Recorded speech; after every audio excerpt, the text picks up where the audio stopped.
Hello दोस्तों, आपका स्वागत है हमारे YouTube channel Ramanujan maths academy में। कल अपन लोग देख रहे थे फैक्टर थ्योरम पार्ट फर्स्ट और आज अपन लोग देखेंगे फैक्टर थ्योरम का सेकंड पार्ट। ठीक है, लेकिन आज एक ही क्वेश्चन में सारे टाइप अपन लोग लगा लेंगे। तो आज अपन लोग केस स्टडी करेंगे कि कैसे ये जो टाइप थे ये कैसे सॉल्व होंगे एक ही मेथड से। तो ये रहेगी आज अपनी केस स्टडी और नंबर हम ले रहे 360। देखें, क्वेश्चन है 360 के सभी भाजकों की संख्या बताइए। 360 के सभी भाजकों की संख्या बताइए। ये है 360 के सभी भाजकों की संख्या बताइए। भाजक यानी कि फैक्टर, इसी को आप बोलते हैं गुणनखंड। ठीक है, 360 के सभी भाजकों की संख्या यानी कि फैक्टर आपको निकालना है। तो इसके जो फैक्टर हैं किस तरह से आप बनाएंगे इन्हें अभाज्य गुणनखंड के रूप में। तो कल हमने इनके लिए शॉर्ट मेथड बताया था आपके लिए। जैसे ये 0 है तो 0 का मतलब है कि इसमें 1 2 है और 1 5 है, ये तो 0 का काम हो गया। इसके बाद जो 36 है तो इसे 9 गुणे 4 आप लिखेंगे। 4 का मतलब है 2 की घात 2 और 9 का मतलब है 3 की घात 2, इस तरीके से। तो ये 360 के फैक्टर हो गए।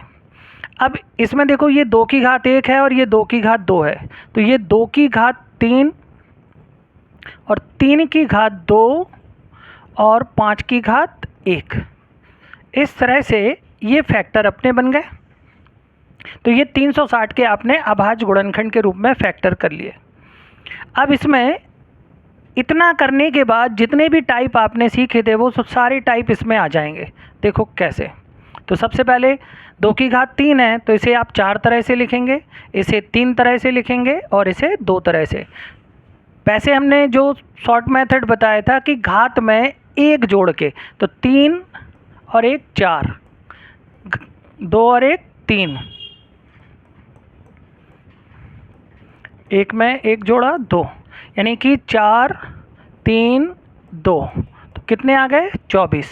तो 360 के जो 360 के जो भाजकों की जो संख्या है वो कितनी आ गई 24 आ गई, यानी कि जो इसके फैक्टर हैं वो 24 निकलेंगे। अब ये 24 कैसे निकलेंगे, ये +1 क्यों किया, तो ये कॉन्सेप्ट कल अपन लोग देख चुके थे। देखें एक बार फिर से, क्योंकि उसी से सारे क्वेश्चन अपने हल होंगे। तो इसमें करना क्या है, 2 की घात 3 को 4 तरह से लिखना है। तो ये 2 की घात 0 प्लस 2 की घात 1, 2 की घात 2 और 2 की घात 3, ये 4 तरह से इस तरह से लिखा जाएगा। 3 की घात 2 है तो इसे 3 की घात 0, 3 की घात 1 और 3 की घात 2। ये 5 की घात 1 है तो 5 की घात 0 और 5 की घात 1, इस तरह से आप इसे लिखेंगे। ये बीच में प्लस है। अब ये जो हैं कितने तरह से आपने लिखा 4 तरह से, इसे कितने तरह से लिखा 3 तरह से, इसे कितने तरह से लिखा 2 तरह से, फिर इन सब का गुणा, तो कितना आ गया 24। तो इस तरह से भाजकों की संख्या निकालते हैं, यानी कि नंबर ऑफ फैक्टर। तो नंबर ऑफ फैक्टर कितने आ गए 24। तो ये जो +1 करने का कॉन्सेप्ट है कि घात में +1 क्यों किया जाता है, तो उसका मतलब ये है कि ये जो 2 की घात 3 है ये 4 तरह से लिखा जाएगा, 3 की घात 2 तरह से लिखा जाएगा और 5 की घात 1 ये भी 2 तरह से लिखा जाएगा। इसे आपने 3 तरह से लिखा, इसे 4 तरह से, उसे 2 तरह से, इन सब का गुणा। ये आ गई भाजकों की संख्या, यानी कि टाइप फर्स्ट, जो लगभग सभी एग्ज़ामों में पूछ लेते हैं कि इसके भाजकों की संख्या क्या है, गुणनखंडों की संख्या क्या है, या नंबर ऑफ फैक्टर क्या है। ठीक है, नोट कर लीजिए, ये टाइप फर्स्ट था ये। ठीक है, अब बाकी के क्वेश्चन इसी में देखो कैसे करना है आगे।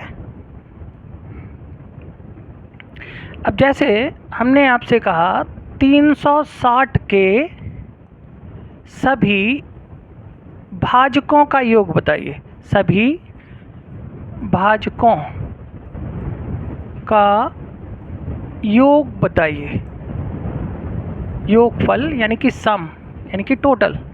तो 360 के सभी भाजकों का योग बताइए। तो सबसे पहले आपको फैक्टर तो करने ही पड़ेंगे। जैसे 2 की घात 3 था 3 की घात 2 था और 5 की घात 1 था। ये फैक्टर अभी आपने बनाए थे 360 के। अब हमें इनका योग निकालना है, तो तरीका तो फिर से वही है कि अगर आपको योग निकालना है तो ये इस तरह से यहाँ आ जाएगा, 2 की घात 0, 2 की घात 1, 2 की घात 2, 2 की घात 3, 4 तरह से ये लिखा आपने। 3 की घात 0, 3 की घात 1, 3 की घात 2,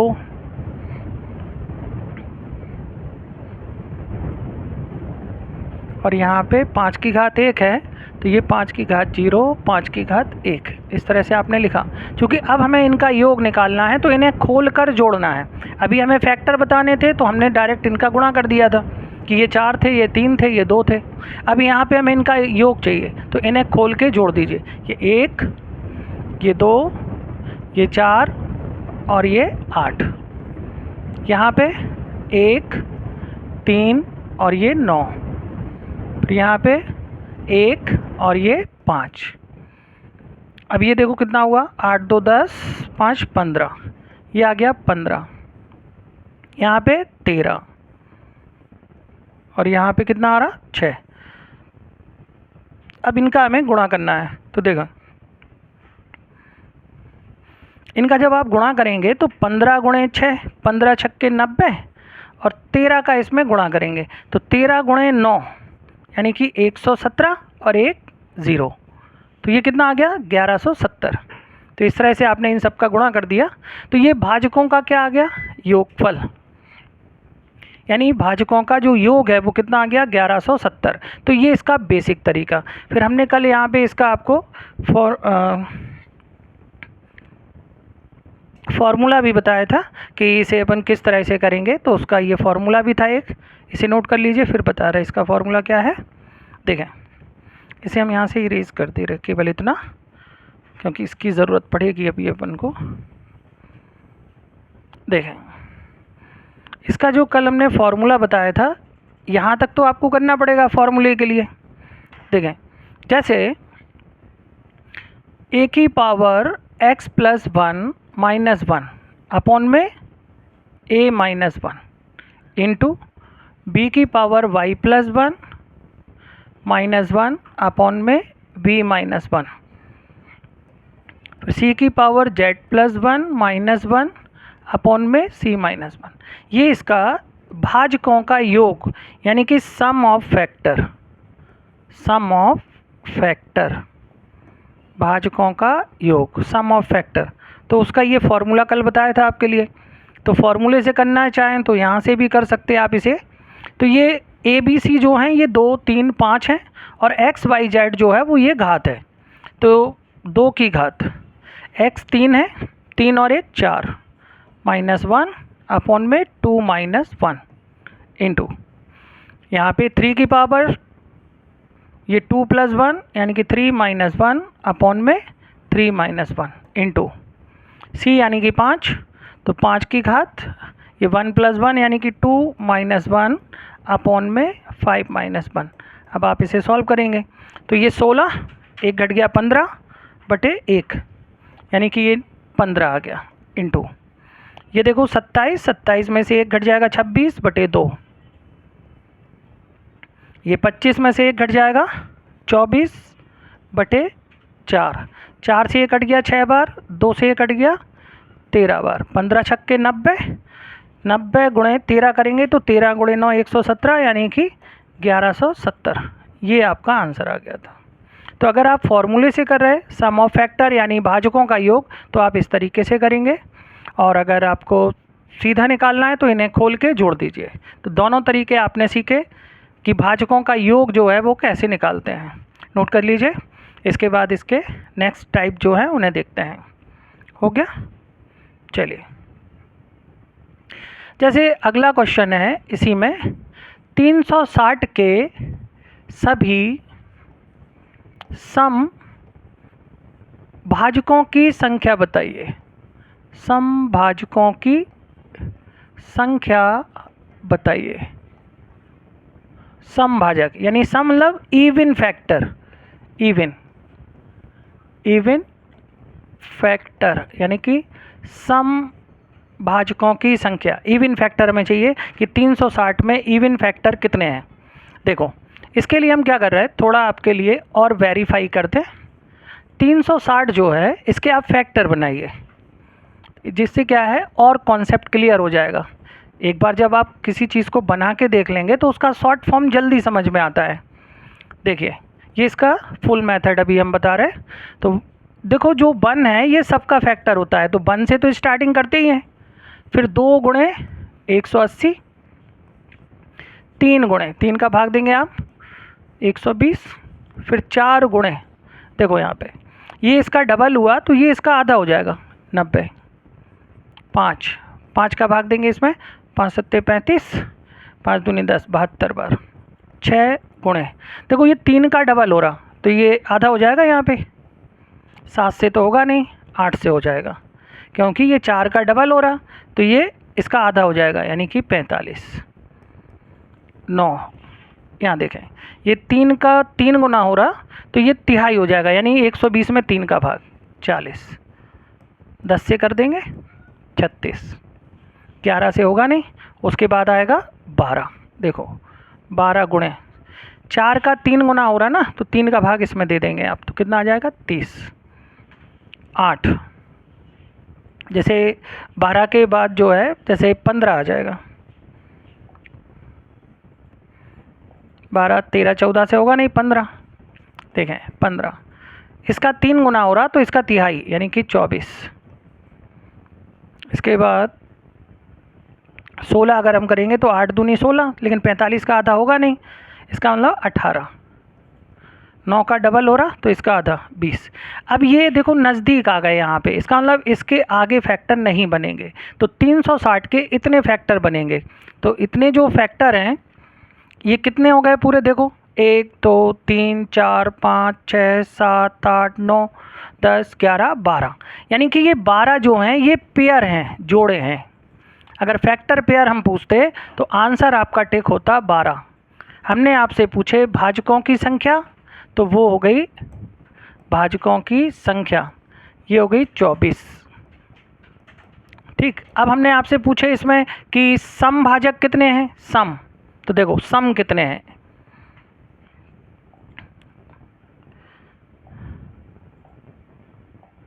सम कितने हैं देखें, 1 2 3 4 5 6 7 8 9 10 11 12 13। और कोई सम संख्या इसमें देखेंगे अगर हम, तो देखो यहाँ पे सम संख्याएं, केवल सम देखना है हमें यहाँ पे, तो जो सम संख्याएं हैं वो ये है, और यहाँ पे देखो ये है सम, यहाँ पे ये है सम, यहाँ पे ये है सम, ये है सम और ये है सम। तो जो इवन फैक्टर हैं वो इतने हैं 360 में, तो ये टोटल कितने हो गए, इन्हें अब आप काउंट कर लीजिए। तो एक तरीका तो ये हुआ 1 2 3 4 5 6 7 8 9 10 11 12 13 14 15 16 17 18। तो इसमें जो इवन फैक्टर है यानी कि सम भाजक वो कितने हैं 18। समझ में आया। एक तरीका तो ये है, लेकिन ये लॉन्ग मेथड है। अब इसे शॉर्ट मेथड में आप कैसे करेंगे देखें।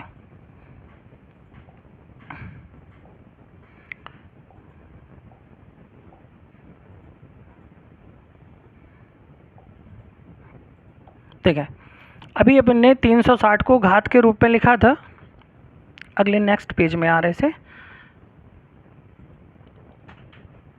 देखें 360, इसे अभी अपन ने फैक्टर बनाए थे, तो 2 की घात कितनी आई थी 3, और 3 की घात कितनी आई थी 2, और 5 की घात आई थी 1। ठीक है, अब इसमें हमें क्या करना है, इसे आप 4 तरह से लिखेंगे, तो 2 की घात 0, 2 की घात 1, 2 की घात 2, 2 की घात 3। ठीक है, 3 की घात 0, 3 की घात 1, 3 की घात 2, फिर इसमें 5 की घात 0, 5 की घात 1। यहाँ पे हमें चाहिए सम। सम का मतलब होता है, जैसे सम संख्या ये है, ये है, ये है, इन सब सम संख्याओं में 2 शामिल है। देखो इसमें 2 है, 2 गुणा 6, यानी कि जो ये नंबर हैं इन सब में 2 है, और जिसमें 2 होगा शामिल फैक्टर के रूप में, वो सम संख्या कहलाती है। तो यहाँ पे हमें सम भाजकों की संख्या चाहिए। तो यहाँ पे जो 2 की घात 0 है तो इसका मान तो 1 होता है, लेकिन इन सब के मान 2 हैं, तो इनके फैक्टर जब इनके साथ बनेंगे तो सबके साथ 2 आएगा। इसका मतलब ये जो सम फैक्टर बना रहे आप, उनमें ये 2 होने चाहिए, ये नहीं होना चाहिए, क्योंकि ये अगर आएगा तो ये तो 1 कर देगा, तो इसमें 2 होगा नहीं, तो 2 यहाँ पे है। तो ये जो फैक्टर हैं अपने, ये कितने हैं? 3। ये कितने हैं? 3। ये कितने हैं? 2। इन सब का आप गुणा कर दीजिए, 3 गुणे 3 9 दूनी 18। तो सम फैक्टरों की संख्या अभी हाल अपन ने 18 निकाली थी, वहाँ पे देखा था, देखो जरा कैसे देखें। सम फैक्टरों की संख्या यहाँ पे देखो 18 आई थी ना ये, और यही 18 अभी अपन ने निकाला, ये देखो 18। तो इस तरीके से सम भाजकों की संख्या निकालते हैं। समझ में आया? ये थे सम भाजकों की संख्या। क्लियर हुआ? ठीक। इसी में अब अपन लोग नेक्स्ट जो क्वेश्चन करेंगे 360 में, वो है अगला क्वेश्चन, 360 के सभी विषम भाजकों की संख्या बताइए। विषम भाजकों की संख्या बताइए। अब इसमें हमें विषम भाजक निकालना है। जैसे आपको मालूम है, देखें यहाँ पे सम भाजक आपने 18 निकाले, टोटल 24 हैं। तो जो विषम भाजक होंगे, विषम यानी कि ऑड फैक्टर, वो कितने होंगे? 6 होंगे, क्योंकि पूरे 24 हैं। सम 18 निकल गए तो विषम कितने बचे? 6। देखो 6 गिने यहाँ पे विषम, 1 2 3 4 5 5, एक और कहाँ गया भाई? देखो 1 2 3 4, 4 तो ये होगा, ये है 1 5 और 1 ये आ गया 6। यानी कि जो विषम भाजक हैं वो कितने हैं? 6, और सम हैं जो वो कितने हैं? 18, और टोटल कितने थे? 24। इस तरह से ये आपने यहाँ पे देखा। तो यहाँ पे अब जैसे हमें विषम निकालना है, तो देखो विषम को सॉल्व कैसे करेंगे। विषम भाजकों की संख्या निकालनी है। विषम भाजकों की संख्या निकालने का मतलब है कि उस फैक्टर में 2 नहीं होना चाहिए, यानी कि जो ये 3 पद हैं ये नहीं होंगे। जब इनके साथ आप पेयर बनाएंगे तो ये तो 2 बनाएगा, और जब 2 बनाएगा तो वो तो सम हो जाएगा। इसका मतलब ये होना चाहिए, ये जब ये 3 और 5 इसके साथ पेयर बनाएंगे तो वो विषम बनेंगे। तो यहाँ पे ये 1 ही है, और यहाँ पे ये 3 है, और वो वहाँ पे 2 हैं। इनका जब हम गुणा करेंगे तो कितना आ गया? देखो 6। इसका मतलब जो विषम भाजकों की संख्या है वो कितनी है? 6। विषम भाजकों की संख्या, विषम भाजकों की संख्या कितनी आ गई? 6। विषम यानी कि ऑड फैक्टर, ऑड फैक्टर। ठीक है, क्लियर हुआ? तो इसमें विषम भाजकों की संख्या आपने निकाली, सम भाजकों की संख्या निकाली, तो वो इस तरीके से आप निकालेंगे। अब जो क्वेश्चन बनता है कि जो ये सम भाजक थे और जो विषम भाजक हैं, इनका योग कैसे निकालते हैं, तो देखें। तो क्वेश्चन फिर से वही 360 हम इसलिए ले रहे हैं क्योंकि एक ही क्वेश्चन से सारे क्वेश्चन आपके सॉल्व हो रहे हैं, तो जो कॉन्सेप्ट है वो आपका क्लियर हो जाएगा। तो 360 के सभी सम भाजकों का योग। अभी अपन सम भाजकों की संख्या बताई थी, तो संख्या थी 18। अब हमें उन सब का टोटल करना है, तो सम भाजकों का योग। ठीक, योग निकालना है। तो योग निकालने के लिए फिर से वही तरीका कि भैया 360 के आप फैक्टर करो। तो फैक्टर अभी किए थे 2 की घात 3, 3 की घात 2 और 5 की घात 1, ये इसके फैक्टर किए थे अपन लोगों ने। तो फिर से वही काम, 2 को 4 तरीके से लिखेंगे, 2 की घात 0, 2 की घात 1, 2 की घात 2, 2 की घात 3। अब ये चीज़ बहुत अच्छे से क्लियर हो गई होगी। है ना। इसीलिए केस स्टडी आपको आज हम करा रहे हैं कि एक ही नंबर से किस तरीके से सारे क्वेश्चन अपन लोग सॉल्व कर सकते हैं। इसी को बोलते हैं केस स्टडी। 3 की पावर 2, ये 5 की पावर 0, 5 की पावर 1। अब हमें यहाँ पे चाहिए है समभाजकों का योग। तो समभाजकों का योग यानी इसे आप छोड़ देंगे। इन्हें अभी आपने 3 और 3, 3 गुणा 3 9 दूनी 18 आए थे ना। अब हमें इनका योग निकालना है। तो जब भी वो भाजकों का योग आपसे पूछे तो इन्हें खोल के जोड़ देना है। तो ये तो विषम में आएगा तो इसे नहीं लेना है यहाँ से। ये 2 की घात 1 यानी कि 2, 2 की घात 2 4, 2 की घात 3 यानी कि 8। यहाँ पे 1, ये 3 और ये 9, यहाँ पे 1 और ये 5।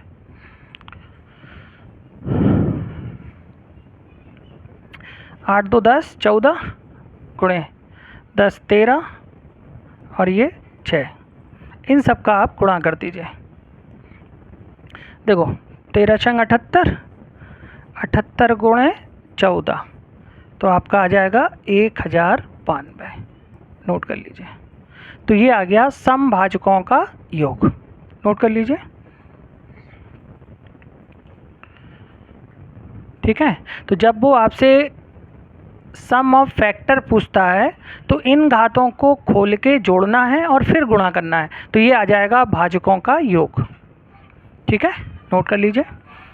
इसी तरह से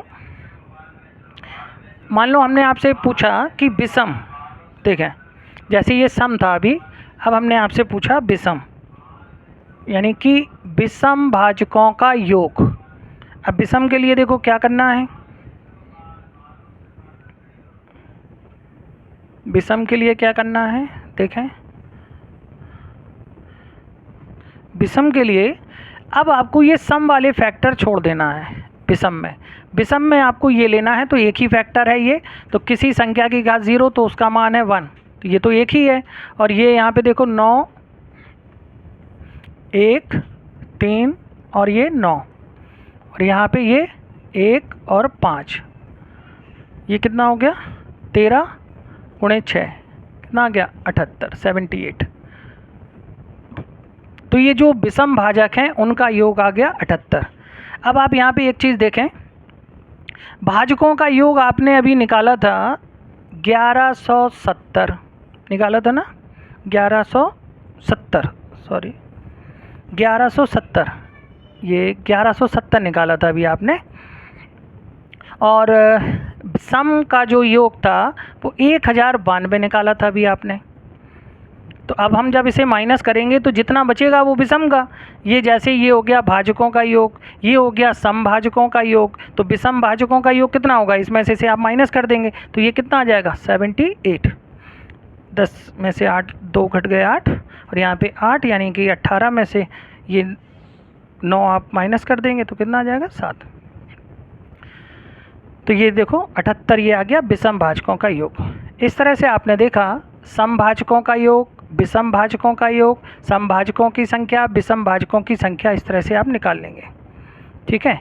अभी देखो इसमें और भी ढेर सारे क्वेश्चन हैं, सारे टाइप आज इसी में देखेंगे अपन।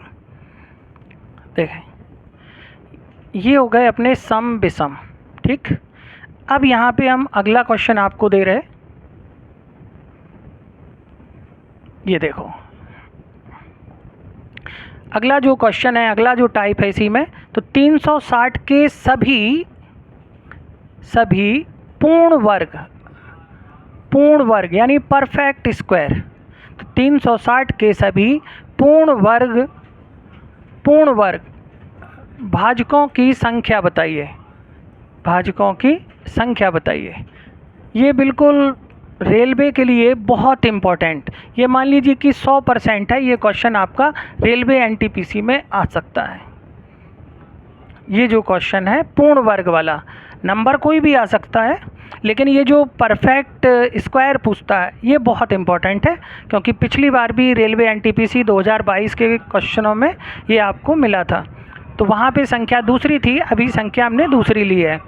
तो ये 360 के सभी पूर्ण वर्ग भाजकों की संख्या बतानी है, यानी कि परफेक्ट स्क्वायर। परफेक्ट स्क्वायर, इसे बोलते हैं परफेक्ट स्क्वायर। तो परफेक्ट स्क्वायर चाहिए हमें। यहाँ पे कितने परफेक्ट स्क्वायर नंबर हैं तो देखें। तो सबसे पहले ये जो अभी आपने यहाँ देखा था, देखें 360 में ये जो थे ये सारे फैक्टर थे। अब इनमें उन फैक्टरों को आप निकालिए जो पूर्ण वर्ग हैं, पूर्ण वर्ग हैं जो इनमें, इन्हें देखना है अभी। देखो एक तो ये 1 है, पहली चीज़ 1 तो पूर्ण वर्ग भी है और पूर्ण घन भी है। तो एक हो गया 1, दूसरा हो गया 4, 4 के बाद ये हो गया 9। ऐसी संख्याएं जिनके वर्गमूल निकलते हैं।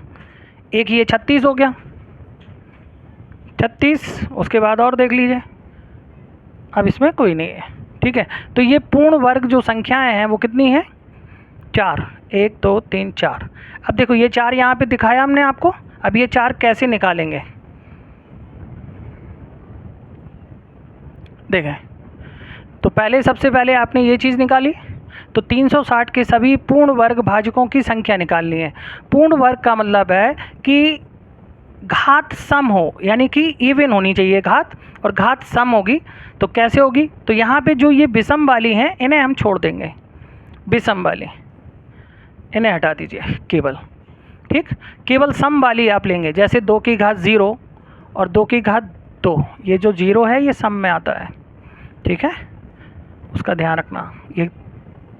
ये देखो जहाँ पे घात सम होगी उसे हम पूर्ण वर्ग में लेंगे। तो ये तो 1 था। तो यहाँ पे पूर्ण वर्ग जब हमें लेना है तो 2 की घात 0, 2 की घात 2, ये जो विषम वाली घातें हैं उन्हें छोड़ देंगे, केवल 2 घात वाले को लेना है, यानी कि घात जो है वो सम होनी चाहिए। तो यहाँ पे ये कितने हैं? 2। यहाँ पे ये कितने हैं? 2। वो कितना है? 1। इन सब का गुणा करो, कितना आया? 4। और अभी हाल हमने आपको दिखाया था कि पूर्ण वर्ग जो है भाजक वो 360 में कितने हैं? 4 हैं। कौन कौन से थे? 1 था, 4 था, 9 था और 36 था। तो ये थे 360 के सभी पूर्ण वर्ग भाजक, यानी कि परफेक्ट स्क्वायर फैक्टर हैं। ये कितने थे? 4। यही 4 अभी निकाले थे ना। अब मान लीजिए इसमें हम आपसे एक और क्वेश्चन पूछ लें, देखें क्या पूछेंगे। अभी हमने यहाँ पे भाजकों की संख्या पूछी थी आपसे। अब हम इसमें कहेंगे पूर्ण वर्ग भाजकों का योगफल बताइए। योगफल बताइए। योगफल का मतलब इन्हें जोड़ना है, ये जो संख्याएं थी इन्हें जोड़ना है। तो ये देखो कितनी हो गई? 9 1 10, 36 और 4 कितने? 40 और 10 50, यानी कि इनका जो योग है वो 50 आना चाहिए, क्योंकि संख्याएं तो सामने हमने दिखा दी हैं आपको। अब यहाँ से कैसे निकालेंगे देखिए ज़रा। अभी हमने बताया था कि जब वो योग की बात करे तो आपको इन्हें खोल के जोड़ देना है। तो देखो किसी संख्या की घात 0 तो उसका मान 1, ये तो हो गया 4, ठीक है, ये हो गया 1। किसी संख्या की घात 0 तो वो तो 1 है, और 3 का वर्ग यानी कि 9। यहाँ पे देखो 1, इन्हें जोड़ के गुणा, ये तो हो गया 5, 9 और 1 10। देख लो इनका गुणा करने पे क्या रहा? 50 आ गया 50। तो ये क्या है? पूर्ण वर्ग भाजकों का योग। तो इसका योग निकला 50। तो जब भी हम आपसे ये योग पूछें तो वहाँ पे आपको क्या करना है? इन घातों को खोल के जोड़ देना है और फिर गुणा करना है। तो पूर्ण वर्ग भाजकों की जो संख्या थी वो तो 4 निकली थी, और उनका जो योग निकला वो कितना निकला? 50। बोलो क्लियर हुआ? तो ये 360 के हमने परफेक्ट स्क्वायर निकाले कि कितने हैं, ठीक है, नोट कर लीजिए। अगला इसी में, अगला क्वेश्चन इसी में देखेंगे अपन लोग। देखो क्या है, जैसे अब हमने आपसे परफेक्ट स्क्वायर पूछा। नेक्स्ट जो अगला टाइप है उसमें पूर्ण घन संख्या पूछेगा वो आपसे, परफेक्ट क्यूब, यानी कि पूर्ण घन संख्याएं कितनी हैं। देखें तो अगला जो क्वेश्चन है इसी में चेंज कर रहे हैं क्वेश्चन। देखें तो 360 के सभी पूर्ण घन भाजकों की संख्या बताइए। पूर्ण घन भाजकों की संख्या बताइए, ठीक है। फिर इनका योग भी निकाल लेंगे। योग निकालना तो आसान है, घात को खोल के जोड़ना है केवल। अब देखो जब हम परफेक्ट क्यूब बोले हैं आपसे, परफेक्ट क्यूब यानी कि पूर्ण घन भाजकों की संख्या, तो वहाँ पे हमें 3 घात वालों को लेना है। तो जैसे यहाँ पे 1 घात है और ये 2 घात है, इसे छोड़ देंगे हम। ये 1 घात है, 2 घात है, इसे छोड़ देंगे। यहाँ पे भी 1 घात है, इसे छोड़ देंगे। तो परफेक्ट क्यूब की जब वो बात करेगा तो एक ये है और एक ये है, यानी कि 2 की घात 0 और 2 की घात 3। 0 तो सब में ही लेंगे आप, क्योंकि ये तो 1 माना जाता है। तो परफेक्ट क्यूब भी है और स्क्वायर भी है। तो यहाँ पे 3 की घात 0 है केवल, और ये 5 की घात 0 है। तो ये कितने हैं? 2, 1, 1, कितना आएगा? 2। तो जो परफेक्ट क्यूब है उसमें वो कितने हैं? 2 हैं। यानी कि 360 में पूर्ण घन संख्याएं जो हैं वो कितनी हैं? 2 हैं। देखो कैसे दिखाएं, देखो यहाँ पे एक तो ये हो गया 1 परफेक्ट क्यूब। इसके बाद देखो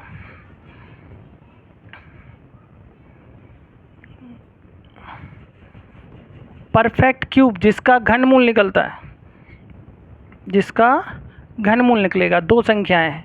एक तो ये है यहाँ पे, ठीक है, एक ये हो गई,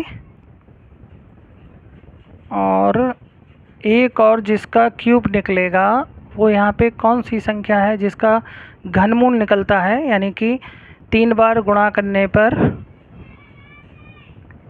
एक तो ये हो गया अपना।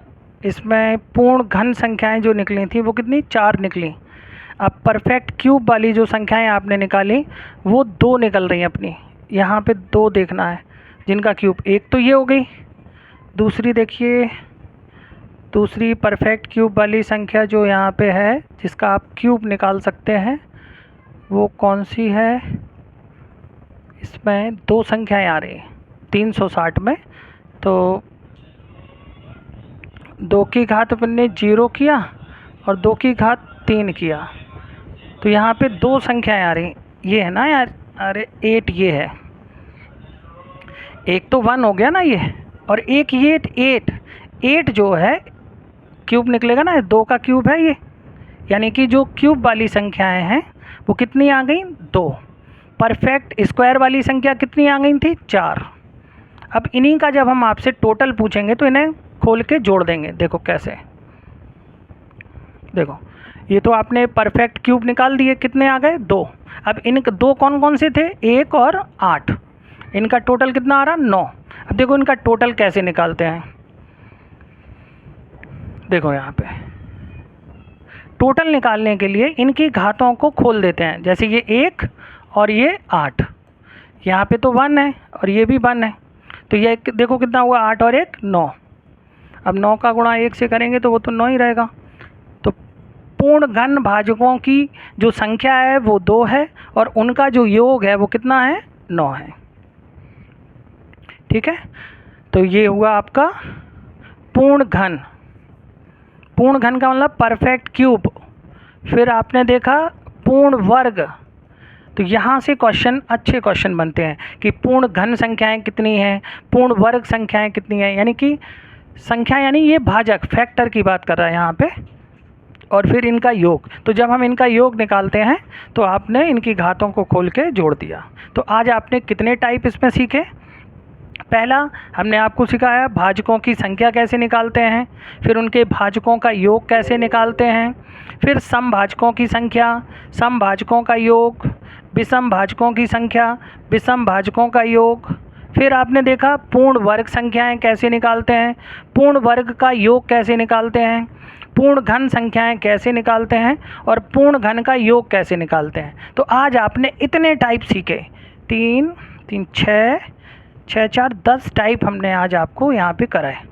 अब इसके जो कुछ टाइप और हैं, लगभग 4 या 5 टाइप और रह गए, जैसे सहभाज्य संख्याओं के पेयर कितने बनेंगे, अभाज्य गुणनखंडों की संख्याएं क्या होंगी, और फिर उसमें जो फैक्टर बन रहे थे उनके जोड़े कैसे बनाएंगे। तो अलग अलग कंडीशन देखेंगे अपन लोग। तो नेक्स्ट जो कल की क्लास रहेगी उसमें इसे कंप्लीट भी करेंगे, और साथ में कल हम आपको रेलवे एनटीपीसी के क्वेश्चन कराएंगे जो अभी पिछले वर्षों में पूछे गए थे। ठीक है, चलिए इसका बहुत अच्छे से रिवीजन करके कल आइएगा। Thank you.